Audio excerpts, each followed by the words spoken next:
Well, I've been working as an entrepreneur for the last 30 plus years. I gotta stop saying that trying shit. We gotta stop saying trying. I always tell people that I talk to, and that's another thing, that's a pet peeve of mine. I always tell people when you're communicating with someone,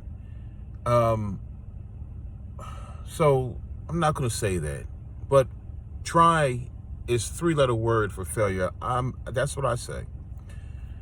And I find that I am also not perfect in my deliveries, and I'm not trying to be perfect for anybody.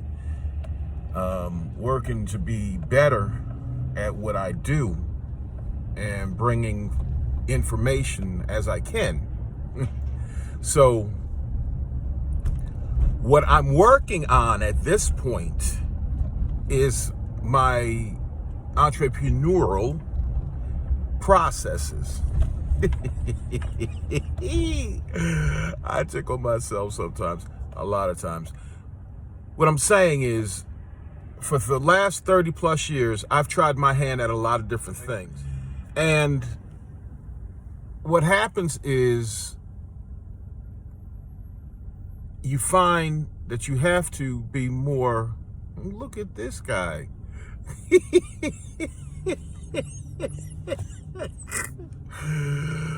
What you find is that there are processes that you have to follow, rules that you have to put in place or keep in place, and activities.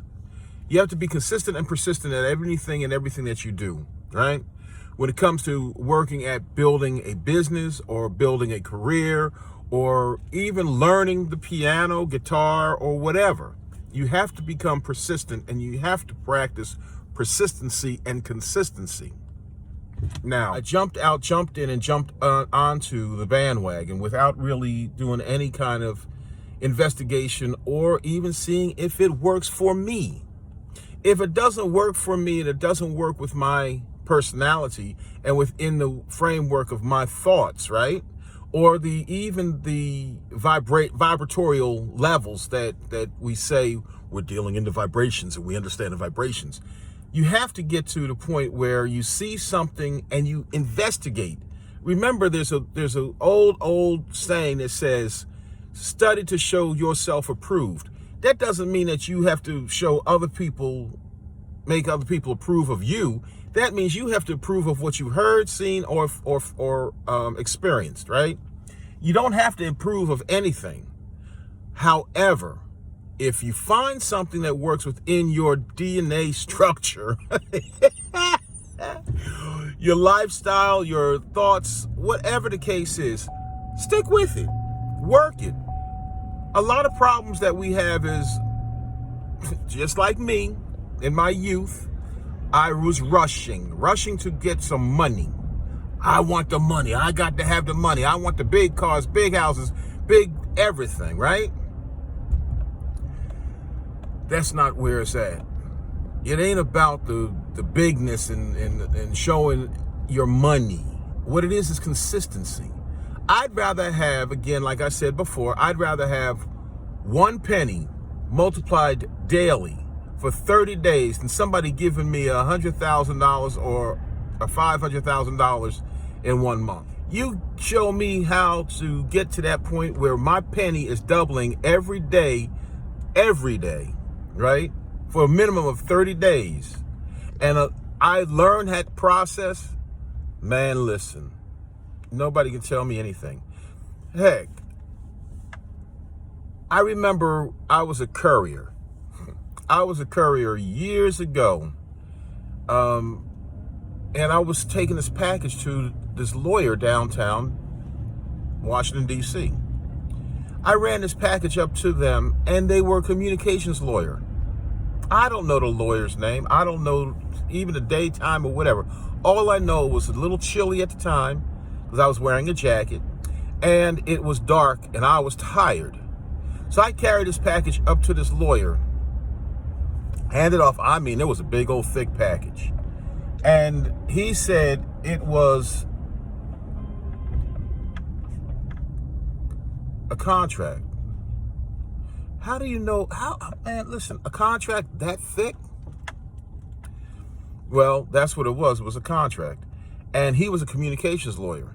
Okay, I don't know why the conversation came out, and I don't know why I remember that he told me it was a contract, but that's what he told me, it was a contract for communications.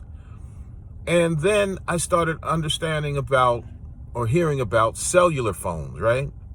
We talk about mobile phones, phones that are in the back of the car, phones that are here, there, and everywhere else. But this era came out where you had a cellular phone, probably about the size of your front steps, right? Then it got smaller for people to handle. It became more of a public domain, right? So I get this cell phone, and I talked to a guy in the that was selling cell phones. And he said, if you come up to my store, I'll show you how to sell cell phones, and you can make a lot of money. Always about the money, right? So I go up there to the cell phone store. I mean, it was probably about a 35, 40-minute drive from where I was. And again, I was younger. So when you're younger, time seems to drag on. As you get older, time seems to compress. So I go up here to the store, and I talk to the guy. I'm thinking he's going to pay me a salary or pay me by the hour, and I'm selling cell phones or whatever I'm selling, and I'm going to be making big money. Because that's exactly how he said it. He says, I'm going to pay you, you're going to make some big money, and you're not going to have to worry about anything. Because the cellular business was booming, right? So I get up there, I'm sitting there, I'm listening to him talk. And he says, so what do you think? I said, well, had I known then what I know now, I would have jumped on it. I would have stayed until I went blue in the face. However, I said, you're not paying me anything. The only time I get paid is when somebody buys something.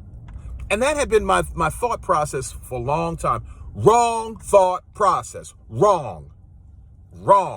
Because what happens is if you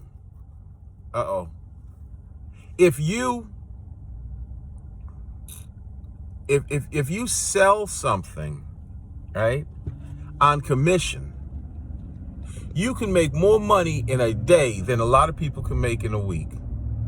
Reason being is commission structure and the greatness of or the price point of the item. So if you have a good contract or a good commission structure and you have a good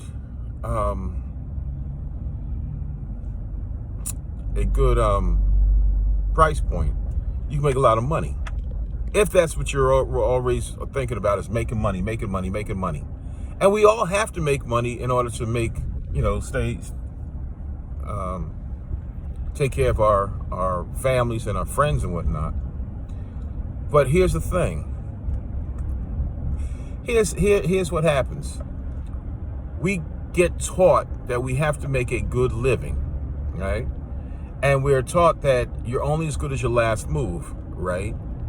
What if you go a month and don't sell anything? What if you go 6 months and don't sell anything?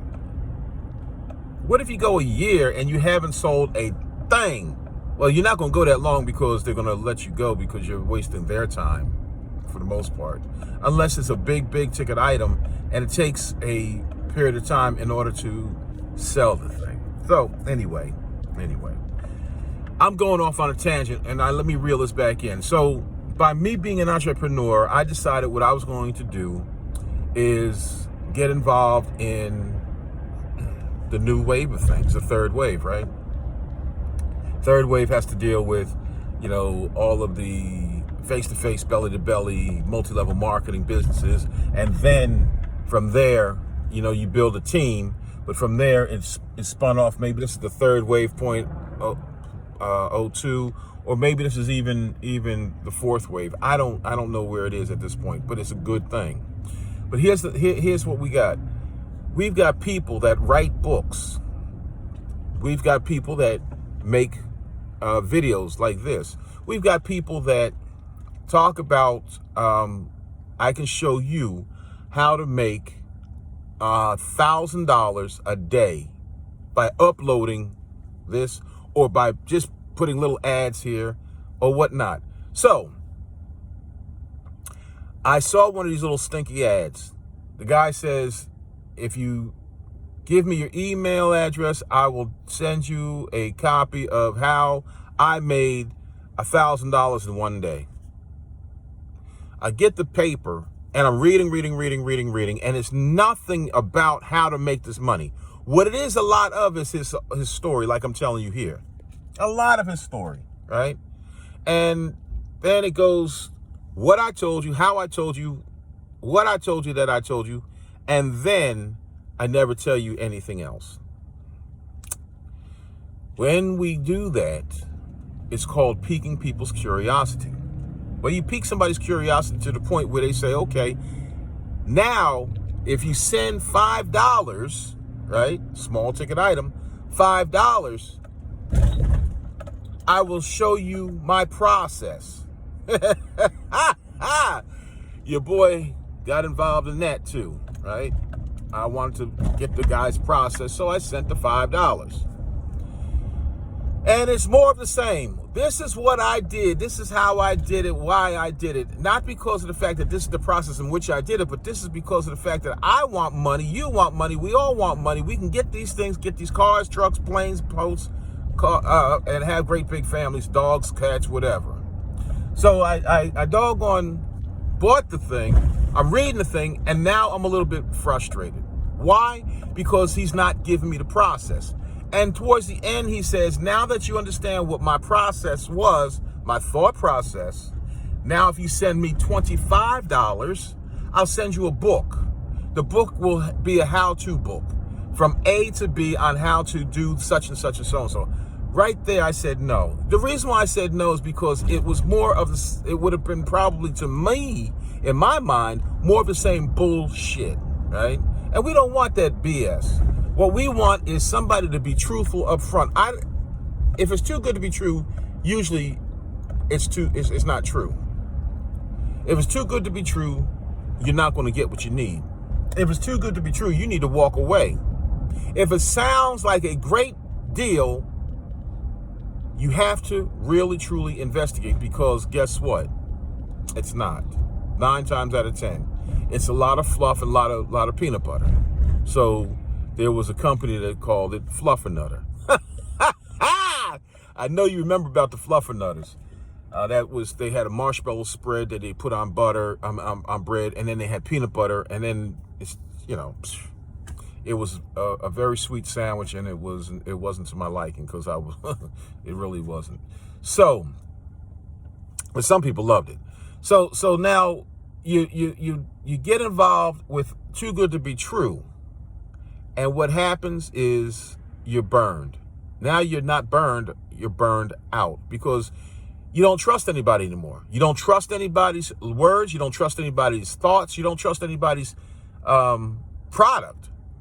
And there's a lot of good products out there. There's a lot of good people out there that are doing good things. Don't get me wrong. There are a lot of people that will give you a seminar and you'll spend $100, $200, $500, $1,000 to go to a seminar, because these individuals really make a difference in your life, right? I just haven't had the time to go. But now what I'm doing is I'm watching videos, similar to what you're doing here, watching a video. I'm not giving you a how-to, I'm giving you a how not to get burned by those marketeers. Because these guys, right, and girls now, they lie. They say buyers are liars and liars are triers. So these liars that try you, right? These liars that try you to see how gullible you are. Folks, don't be gullible. Do not be gullible. Just do investigation. Just find out. Ask for references, and don't ask for those references that they give you.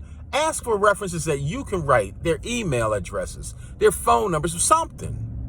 Because if you get those, if you follow those references that they put on their webpage, well, look at all these thousands of references and people that were satisfied by my, guess what?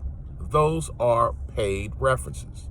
Those are individuals that They said, can you write a letter if you're satisfied? And sometimes they even write letters that they're not satisfied, but they're edited. So don't take those references.